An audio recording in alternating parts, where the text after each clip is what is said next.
కువైట్‌కి 200 కిలోమీటర్ల దూరంలో ఉన్నటువంటి అణు రియాక్టర్ ఏదో లీక్ అయిందని అందరూ ఇళ్లల్లో ఉండండి. మేము అది మీ దగ్గర దాకా ప్రభావం రాదు. మేము చూసుకుంటున్నాం అని చెప్పిన భయంతో చాలామంది ఆ ప్రాంతాలు ఖాళీ చేసి వెళ్తున్న విజువల్స్ నిన్ననే ప్రొజెక్ట్ చేశాం.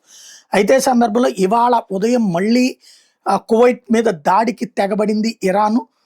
ఆ తెగబడినటువంటి సందర్భంలో వచ్చిన డ్రోన్లని క్షిపణుల్ని కువైట్ వైమానిక రక్షణ వ్యవస్థలు అడ్డుకున్నాయి.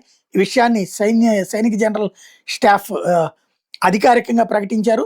దేశ భద్రతను కాపాడేందుకు కొనసాగుతున్న ప్రయత్నాల్లో భాగంగా మన టాస్క్ ఫోర్స్ భద్రపరిచిన ప్రాంతాల్లో 2 డ్రోన్లను విజయవంతంగా కూల్చేశామని కువైట్ నేషనల్ గార్డు ప్రకటించింది. వివిధ ప్రాంతాల్లో వినిపించిన పేలుళ్లు, దూసుకొస్తున్నటువంటి ముప్పుల్ని లక్ష్యంగా చేసుకుని వాయురక్షణ విభాగాలు విజయవంతంగా చేపట్టిన అడ్డుకునే చర్యల ఫలితమే ఇవి కూల్చేశామని గురువారం ఒక ప్రకటనలో చెప్పింది. వాళ్ళ పొద్దునే అన్నమాట జరిగింది.